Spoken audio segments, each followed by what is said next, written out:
Hello, my dear friends. Welcome back my channel, Dear English by Swaminath Gupta. Today we discuss use of had to. Had to means होता है पढ़ा, पढ़ा था, होता था, ना होता था, नहीं होती थी।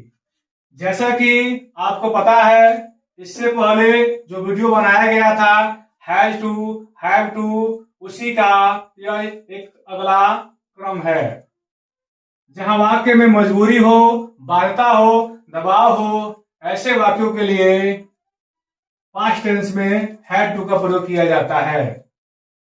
जैसा ये यहाँ एक एग्जाम्पल लिखा गया है, राम को घर जाना पड़ा। इस वाक्य को पढ़ने पर यह लग रहा है इस वाक्य में दबाव है या मजबूरी है। उसे क्रिकेट खेलना पड़ा था, यहाँ भी दबाव दिख रहा है। देखते हैं, राम इस वाक्य का सब्जेक्ट है, राम। यहां एक वचन हो या बहुवचन हो, हैड का ही प्रयोग होता है, हैड टू गो, घर, टू हाउस। उसे क्रिकेट खेलना पड़ा था,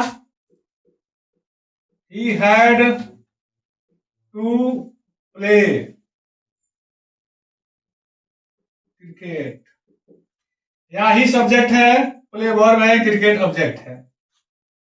हम लोगों को पढ़ाना होता था, वी हैड टू, पढ़ाना होता था, टीच।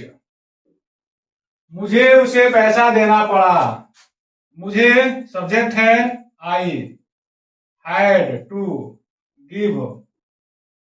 यहाँ दो ऑब्जेक्ट है, उसे भी पैसा भी। तो सबसे पहले सजीव ऑब्जेक्ट का प्रयोग करते हैं, हिम मनी।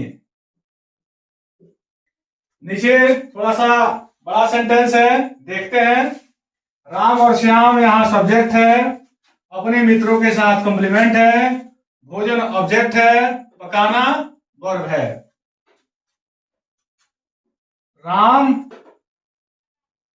एंड श्याम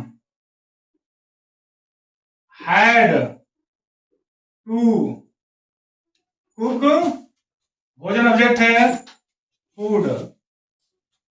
अपने मित्रों के साथ, विथ देयर फ्रेंड्स। अपने के लिए देयर लगाएंगे क्योंकि जो सब्जेक्ट है बहुवचन है। जब भी सब्जेक्ट बहुवचन होगा तो अपने के लिए देयर का प्रयोग किया जाता है। अब हम डिस्कस करेंगे नेगेटिव सेंटेंस के बारे में, जिसका सिंपल सा फॉर्मूला है, subject plus had plus not plus to plus verb का first form plus object plus complement.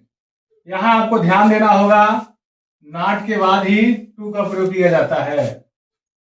यहां एग्जाम्पल लिख लिया गया है ताकि समय का बचत हो।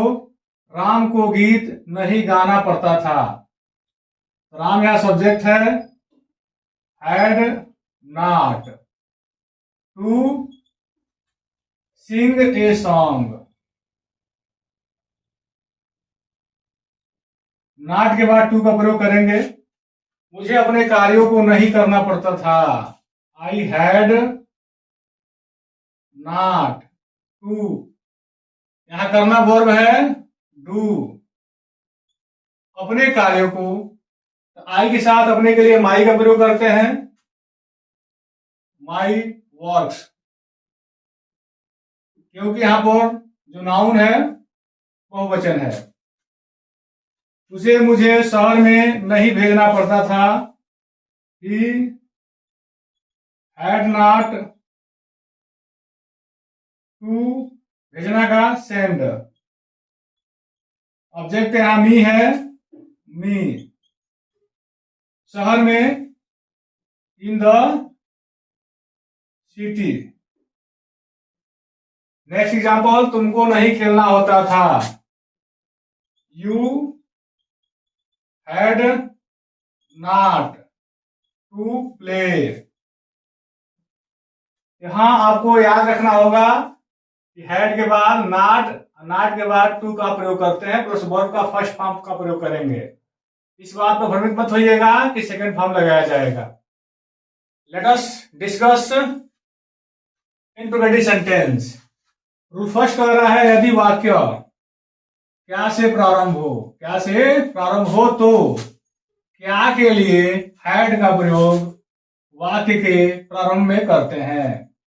इसका सिंपल सा फॉर्मूला है had plus subject plus to plus verb का first form plus subject plus complement plus question mark. Example देखेंगे, क्या आपको मेरे साथ इन किताबों को पढ़ाना होता था। हैड आपके लिए यू टू टीच। इन किताबों को, यहां ऑब्जेक्ट है, इनके लिए दीज बुक्स। मेरे साथ विथ मी, क्योंकि यहां पर मी ऑब्जेक्टिव केस में है तो मी लिखेंगे। मेरे यहां ऑब्जेक्टिव केस में है। क्या उसे आना पड़ा। हैड ही टू कम, क्या राम को भोजन पकाना था। Had Ram to cook food. उम्मीद करता हूं इंट्रोगेटिव फर्स्ट आपको समझ में आया होगा। अब हम लोग इंट्रोगेटिव सेंटेंस के बारे में चर्चा करते हैं, जिसका रूल नंबर दूसरा कह रहा है यदि वाक्य के बीच में क्वेश्चन वर्ड आए तो क्वेश्चन वर्ड पहले लिखते हैं। जिसका सिंपल सा फॉर्मूला है question word plus had plus subject plus to plus verb का first form plus subject plus complement plus question mark. Example देखेंगे, तुमको क्यों उन बच्चों को भोजन देना पड़ा।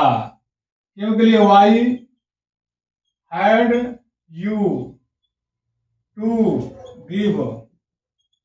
उन बच्चों को, उनके लिए दोज चिल्ड्रेन। यहां चिल्ड्रंस नहीं करेंगे क्योंकि चाइल्ड का प्लूरल चिल्ड्रन होता है। फूड। उसे उस किताब को कब पढ़ाना पड़ा था। कब के लिए व्हेन।